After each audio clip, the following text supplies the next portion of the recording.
evening, fellow humans. Welcome back to Games You Might Not Have Tried, the show where we talk about games that are quirky, unique, or just plain interesting for a designer. Yes, contestant Matt. Hi, big fan. Does that mean all the games are good? Of course not. Just that there's something to learn from them, or something for the avid player who's tired of seeing the same shooters and Assassin's Creed knockoffs. Awesome. I'll take a Yoku Island Express for 1,000. Slow your roll, slugger. You've got to wait for the intro. Take it away!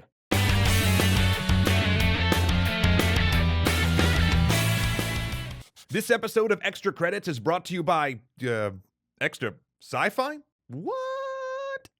So a little while ago, we were lucky enough to have Oculus Rift sponsor 2 special episodes of Extra Sci-Fi on the history of virtual reality. So please check them out after this episode at the link below. Yoku Island Express.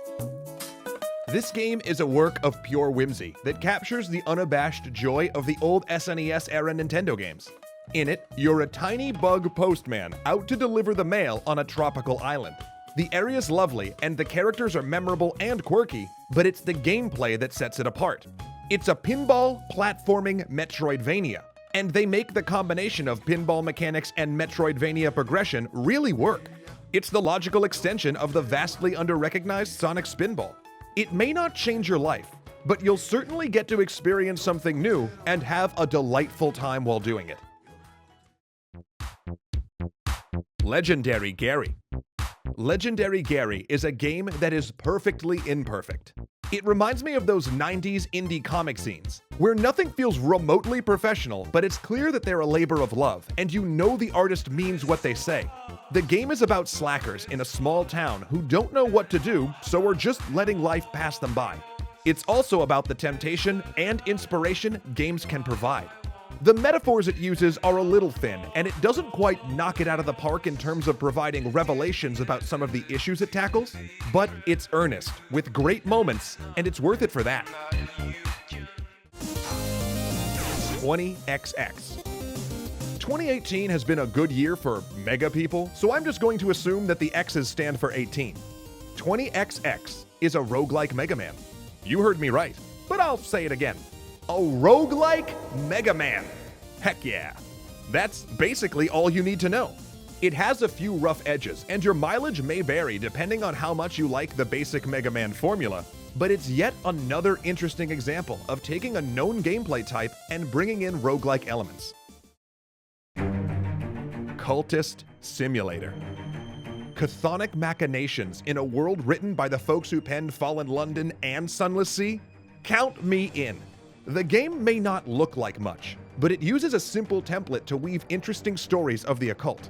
Don't worry if you don't succeed your first time, though. The whole thing is about discovery and intuiting things that are just beyond our logical understanding.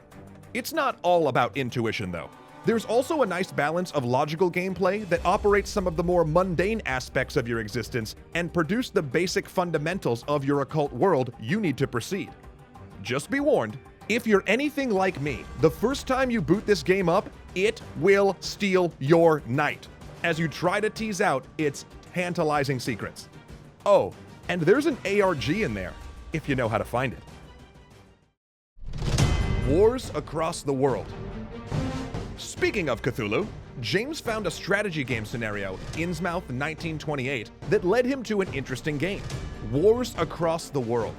The AI is too easy, the tutorial is horribly translated, and the mechanics are a bit rough. But the core concept is very interesting.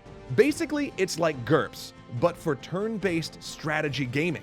The claim is that the rule set they've developed can cover any battle scenario, from ancient Greece to the Second World War, and even fantastical things like battles between aliens or elves. The execution is imperfect, but the goal is worth thinking about if you're designing turn-based games. Prey Moon Crash. I know, we've talked about Prey a great deal, so I'm going to keep this one short. If you haven't gotten this DLC and want a roguelike Prey, you should get it. If you haven't gotten this DLC and you're the type of person who wants to know how you can really bring storytelling into a roguelike, then you should really get it. Enough said. The Awesome Adventures of Captain Spirit. The folks who made Life is Strange made a tiny game about a boy who wants to be a superhero as a promotion for Life is Strange 2. But at the 2-hour-long mark and the price of free, it's worth checking out on its own.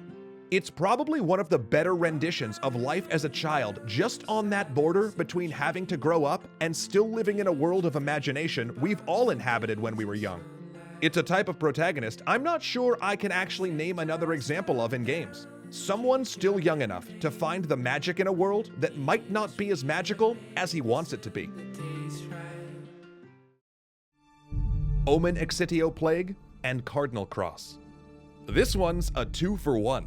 James has been thinking a lot about interactive fiction again, and so, while Steam is busy getting swamped with bad interactive fiction, we thought we'd recommend 2 for you that stood out to him a bit.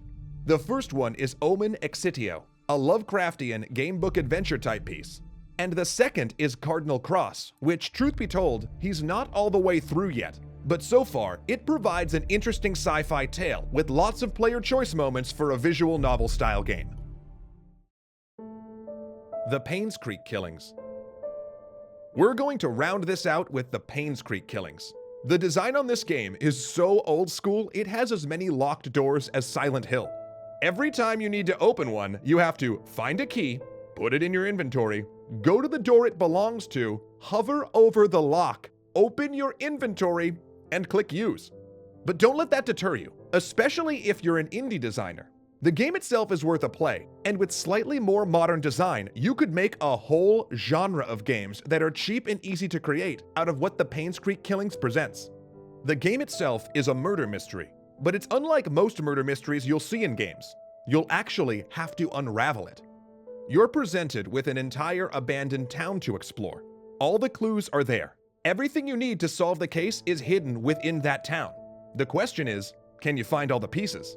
You'll have to search high and low, dig through cabinets and drawers, put together subtle hints, and find ways to access inaccessible parts of town. Then, it's up to you to put the mystery together and deduce what really went on. The story is solid, and if anything I've said makes you interested, you should give it a try. Just one recommendation though. You have a camera in the game, use it. Take pictures of everything. You'll want them when you start to put together what's going on. Aw, and that sound means that's all the time we have for games you might not have tried. We hope there was something here to get your brains burning with new possibilities. Yes, other me. So, what do I win? This wasn't actually a competition, just a framework you built out for an intro gag that's gone on too gosh darn long. Crud, I probably should have realized that considering we're the same person. You're telling me. We'll see you all next time! Can you not get enough extra credits videos? I do know that feeling. Then check out a special 2-part extra sci-fi series on the history of virtual reality, sponsored by Oculus Rift. Personally, I love the topic of VR, and I was psyched to get to learn all about where it came from. So click the link and be sure to tell us that we sent you?